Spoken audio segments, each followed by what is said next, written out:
To a large extent, both artificial intelligence and robotics, as the world knows them, are born in Pittsburgh, brewed in Pittsburgh, and it's something we do very well. We're going to keep on doing it well. I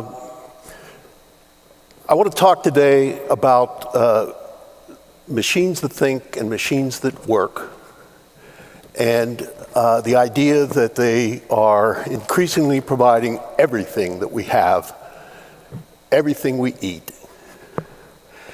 And this matters not just that there are more and more people on the planet and that the food has to keep getting better, but every year there's less farmland and fewer farmers. It also affects a lot the way that we move around, how we build, how we buy, and how we view the world. So the traditional robotics is pretty good at making cars and making cell phones, and even some of it now performs surgery.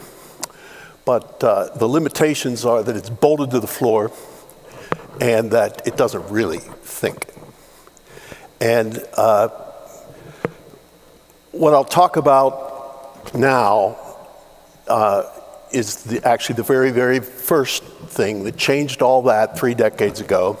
So for those from Pittsburgh, that is going out into the world of Schenley Park. It is the first autonomous outdoor thing that knows where it is, knows where it's going, and it's the origin, the seed of everything that's come since.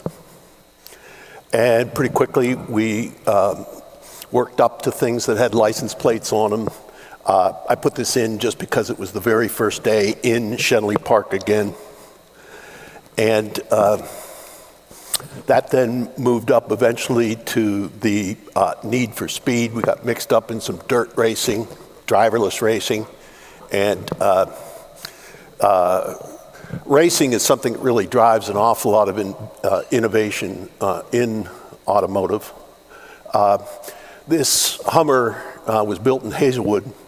Has since become one of my very, very favorite places in town. And then in that green, you're seeing how it reasons and plans and first learned about roads.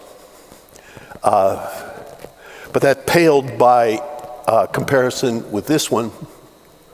And it's the only one I brought along, even though in Pittsburgh there are thousands of robots and thousands of technologies and loads of companies, in part because this one really did ignite the notion of intelligence in a machine, in this case the capacity to obey traffic law, see and reason with others in the world. And it's less than 10 years now. No, it's about 10 years.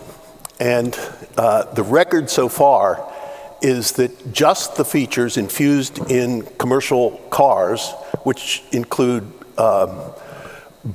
blindside notification and lane keeping control, have reduced 11% of the accidents in those categories, over 20% of the injuries, and a much higher percentage of the deaths that occur from those. And that is not even started, and doesn't really permeate most of the cars we drive. And then, since the topic or the session also includes money, this is estimated to have ignited an industry which will grow to $6 trillion, which is a pretty big number for me to say. But not to get stuck on cars, because it's a very small part of the Pittsburgh story. Technologies are only useful if you sort out something useful to do with them. And one of the easiest things with driving around is just driving around. This is the very first of the automated farming machines. Coincidentally, I still have this one out of my farm. But That thing on the right is like an add-on kit that you can plug in. And this is broadly categorized as the quickest adopted technology in the entire history of agriculture. And the leap in productivity is so immense that it is just completely embraced. And of course, variations of it. Even though a lot of people here are city dwellers, you may be aware that agriculture is Pennsylvania's largest industry, and whether you're milking cows or growing corn, you need that automation edge. And of course, not everybody here manages 1,000 acres of grass. So, and these kinds of machines now are coming in all sizes. Pittsburgh, of course, has been known as the Iron City, Steel City, and people miss the idea that it was built on mining. And of course, mining is where we get those metals that go into cars and get our fertilizers and get our detergents and get the chemicals that give us our world. This kind of a truck can haul $1 million worth of ore in one shift, and it works 3 shifts and every day around the year.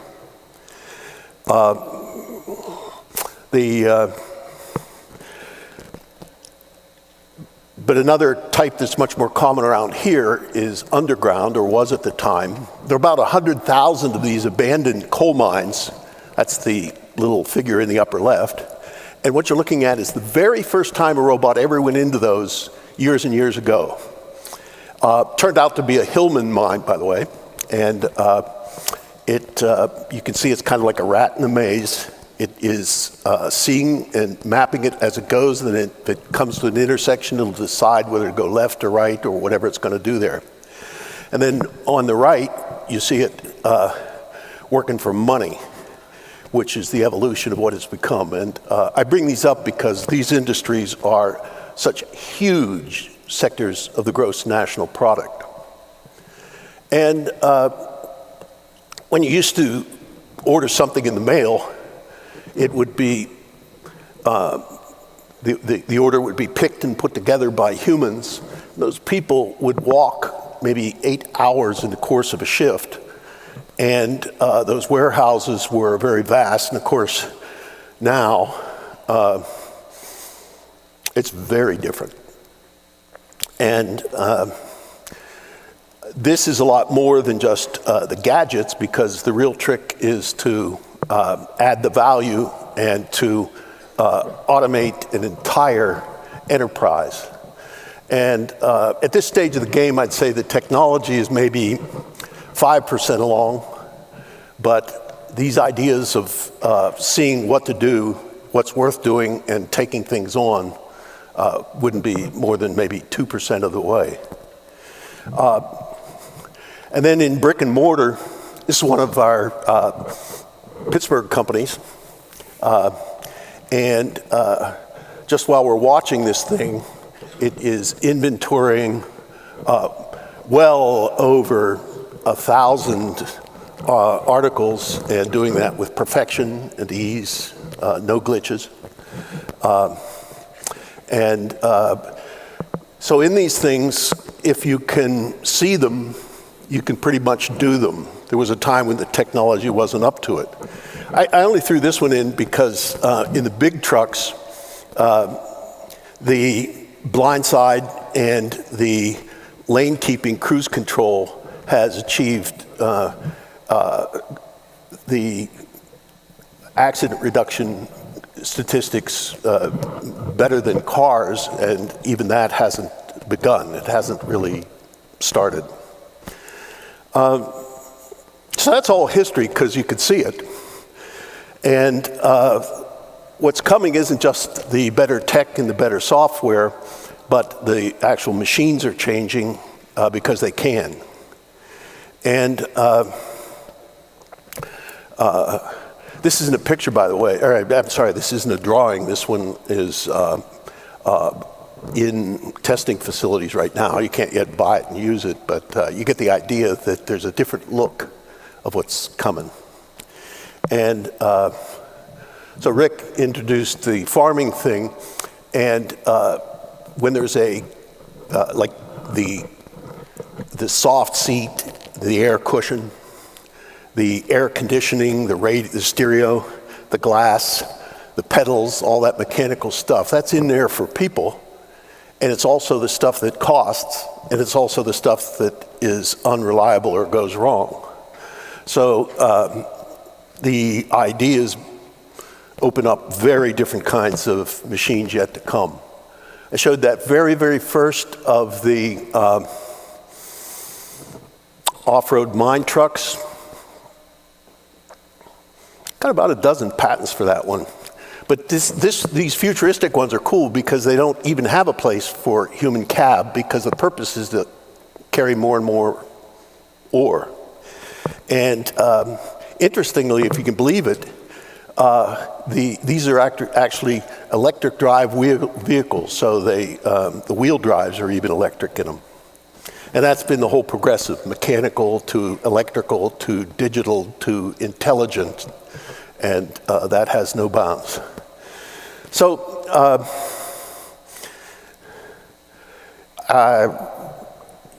you know, it's happened here in Pittsburgh. Who knows if it could have been anywhere else? And there have been a lot of really neat places that have connected with it. This is the one that's all shined up in Lawrenceville, and I remember approaching URA for it when it didn't have a roof and it was all beaten up and there were no sides on it. It was really one of those great gifts of the world. The work has had the pleasure, actually, of many neighborhoods. The one on the bottom is one of my all-time favorites in Hazelwood. It is a roundhouse, a place where steam locomotives were repaired. It's exactly what it looks like today. And that is the place where that vehicle Boss was created, along with the Hummers that came before it. And that whole site is going to have an immense future with this work and other variations on it. And then in the course of it, I've had the good fortune of a building here in the Strip. In this audience, a lot of people would know the one that the Opera has on 24th, on Liberty, around 24th. And that was George Westinghouse's building. And then I worked Red Zone up in that until it gentrified, I guess. Another one was the South Side, the Homestead, of course the East End, and I think a great deal of it yet to come. So, you know, when I was first getting started, I looked over places like Seattle and the Bay, but the Bay was a little get-rich-quick. Seattle was all software, and I was looking for a town that where the traditional industry was in a little decline, where people could come from anywhere, a melting pot that had some good tech base, where you know, it was affordable, and where it had the seeds of the technologies that would end up in this. Like, it wasn't an accident. I actually chose Pittsburgh, and there have been, of course, no disappointments whatever. So, you know what to say. For most people in the audience, the favorite championship from 2017 would have been a hockey, you know, the Stanley Cup. But I thought one that's at least interesting was that a poker game where 4 of the top professional poker players in the world went up against an amateur, a Pittsburgh amateur with a computer, played 120,000 hands of Texas Hold'em, and they went down hard. You know, it was crushing. And yeah, there you go. I'll take that. So, you know, whether it's a car race or something like that, those things are a little geeky, but the reality is that if you actually get under the skin of the rankings, Pittsburgh does have that distinction, at least at this time, in the technology of being number one in both AI and robotics, and those are determining a lot of the future here and in the world. You know, another thing about the Berg thing is that from the outside looking in, somehow the city got one of the nicknames, which is Robot City. And my sense is that that's just very much a beginning. So we together hold a lot of cards. These are machines that develop, secure, already feed this world. They service, they serve in infrastructure, and they explore worlds beyond. Thanks for the time.